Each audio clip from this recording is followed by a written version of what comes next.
आप माने या ना माने, लेकिन हमारे ग्रस्त जीवन की सबसे बड़ी समस्या है पत्नी जी का प्रतिदिन का यह सवाल कि सब्जी क्या बनाऊं। यह सवाल केवल एक सवाल भर नहीं है। आप इसे हल्का समझकर टालने का प्रयास न करें। पत्नी जी के एक सवाल का जब हम कभी नहीं ढूंढ पाते हैं जवाब, हमने इस सवाल का जब भी अपने ढंग से मुकाबला किया, हमेशा मुंह की खानी पड़ी। अगर आपके पास जवाब हो तो हमें ज़रूर बताएं। अब जरा इस वानगी पर गौर फरमाएं। कल जब हम अपने लेखन में अति व्यस्त थे, पत्नी जी ने हमें छेड़ते हुए चिपरिचित सवाल दागा, आज सब्जी क्या बनाओ। हमने संकट को टालने के लिए तुरंत कहा, जो तुम्हें अच्छी लगे बना लो। पत्नी जी मुस्कुराते हुए बोली, अरे नहीं, ऐसा कैसे हो सकता है, पसंद तो आपकी ही चलेगी। मैंने तनिक झल्लाते हुए जवाब दिया, अरे कहा ना, जो मन करे बना लो, मुझे डिस्टर्ब मत करो। इतना कहना था कि पत्नी जी की आंखों से गंगा जमुना बहने लगी। उन्होंने पंचम स्वर में दहाड़ते हुए कहा, पत्नी भला पति की पसंद से कभी अलग हो सकती है। सब्जी क्या बनाऊं, यह तो आपको ही बताना पड़ेगा। हमने बात को पहली स्टेज पर ही समाप्त कर लेने की गरज से कहा, सब्जी छोड़ो, दाल बना लो।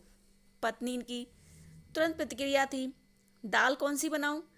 हमने कहा, अरे जो भी है वही बना लो। उनका पुनः प्रश्न आया, दाल का भी तो नाम होता है, बता दोगे तो क्या फाड़ टूट पड़ेगा। हमने हथियार डालते हुए कहा, उड़द चने की दाल बना लो। पत्नी जी जैसे वकील की तरह बहस के मूड में थी।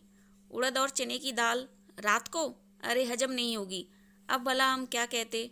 हमने पुनः बात को काटते हुए कहा, चलो मूंग की दाल ठीक रहेगी, अब तो खुश। पत्नी जी तत्काल विरोध स्वरूप फरमाया, मूंग की दाल तो नहीं है, बाजार से ला दीजिए।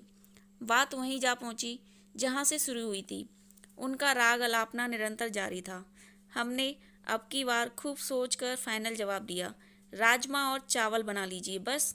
पत्नी जी पुनः तुनक कर बोली, पहले कहते तो मैं सुबह ही भिगो देती, अब भला राजमा और चावल कैसे बन सकते हैं। हमारा धैर्य अब जवाब देने लगा था। हमने भड़क कर कहा, कुछ मत बनाइए, आज जो कुछ रखा है उसे ही डिनर कर लेंगे। अब बात खत्म करो प्लीज़। बात इससे भी खत्म नहीं हुई। उन्होंने भी अब रौद्र रूप अपना लिया, कैसी बात करते हो जी, मेरे रहते आप ऐसे डिनर करेंगे, लानत है मुझ पर।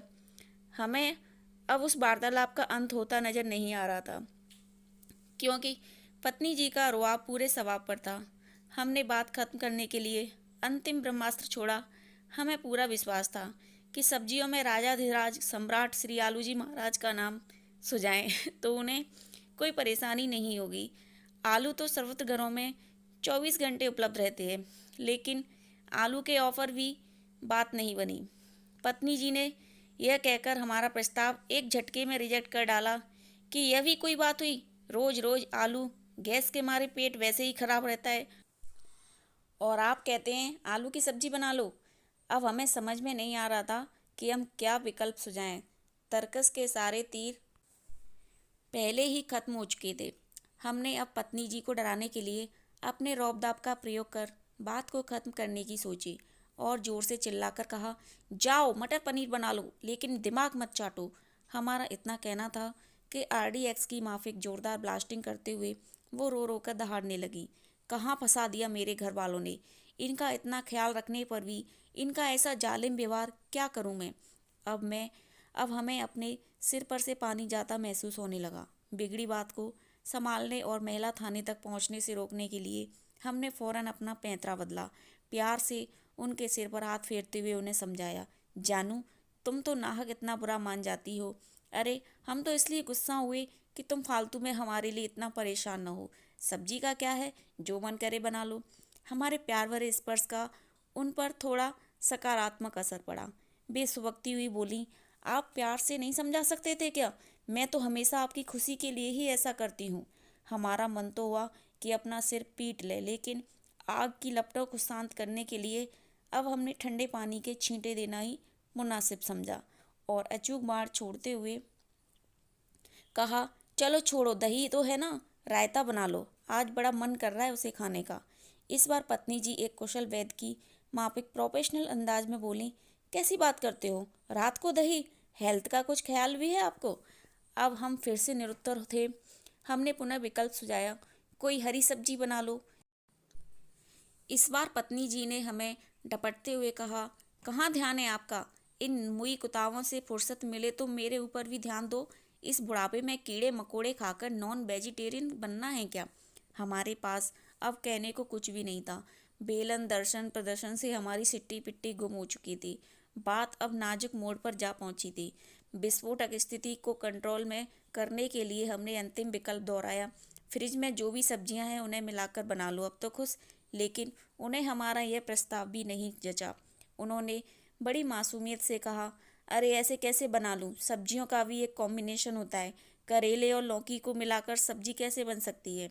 उनकी इस जिरह से अचानक हमें डूबते को तिनके का सहारा जैसी आशा की किरण दिखी। हमने तुरंत कहा, लौकी है ना, तो फिर क्या दिक्कत है, बना डालो उसे ही। मौसम, ऋतु और चिकित्सीय दृष्टि से एकदम परफेक्ट है ना। अनमने भाव से पत्नी जी ने कहा, यह तो कोई बात नहीं हुई। आपको लौकी बिल्कुल पसंद नहीं है, फिर ऐसे टालने के लिए मुझे क्यों कह रहे हो? अब हमारा सारा नियंत्रण टूटने के कगार पर था। जैसे तैसे कुशल व बाजीगर की तरह हमने खेल को नियंत्रित करने के लिए कहा, डियर, मुझे अचानक याद आया, आज तो मेरा उपवास है। खाने का लफड़ा ही नहीं है, मैं तो भूल गया था। अरे, व्रत कब से करने लगे आप? सुबह तो आपने बताया ही नहीं कि व्रत शुरू कर रहे हो। हमने अब कुशल मनोवैज्ञानिक की तरह उनकी साइकोलॉजी को ट्रेस करते हुए कहा, अरे आज हमारे ऑफिस में एक मित्र ने बताया कि आज के दिन उपवास रखने से पत्नी जी का सौंदर्य निखरता है। हमारे वाक्य का जादू की तरह असर हुआ। पत्नी जी खुश होकर बोली, सच, आपने मेरे लिए उपवास रखा है? हमने गर्म लोहे पर तुरंत वार करते हुए भावुक स्वर में कहा, जाने मन, तुम तो हमें निष्ठुर समझती हो, लेकिन हमारे दिल में तो तुम्हारा ही राज है। तुम्हारे लिए इतना सा कर लिया तो क्या हुआ? पत्नी का चेहरा सूरज की तरह चमक उठा। इमोशनल होकर वे रो पड़ी। ओह, आप इतना चाहते हैं मुझे, मैं तो कभी समझ ही नहीं पाई आपको। और फिर वे तुरंत किचन की तरफ प्रस्थान कर गईं। हमें लगा सब्जी पुराण का सुखद अंत हो गया है। थोड़ी देर बाद वे एक गिलास दूध, फल और सूखे मेवे ले आईं। पास की कुर्सी पर बैठते हुए बोली, माफ़ करना मुझे, मैंने आपको इतना परेशान किया, सॉरी। हमने अपनी विजयी मुस्कान बिखेरते हुए कहा, कोई बात नहीं डियर, आई लव यू। कुछ क्षणों के मौन के पश्चात चहकते हुए स्वर में पत्नी जी ने फिर पूछा, अच्छा बताओ, सुबह क्या सब्जी बनाऊं? हमारा मुंह देखने लायक था। मुंह से एक शब्द नहीं फूटा। क्या कहते हैं हम? इसलिए लेखन छोड़कर फौरन तकिए में अपना सिर छिपाकर सो गए। आशा करती हूँ दोस्तों आपको ये फ़नी स्टोरी अच्छी लगी होगी। अच्छी लगी हो तो वीडियो को दोस्तों में लाइक, शेयर एंड सब्सक्राइब करिएगा और अपना कीमती समय देकर इस स्टोरी को पढ़ने के लिए दिल से धन्यवाद।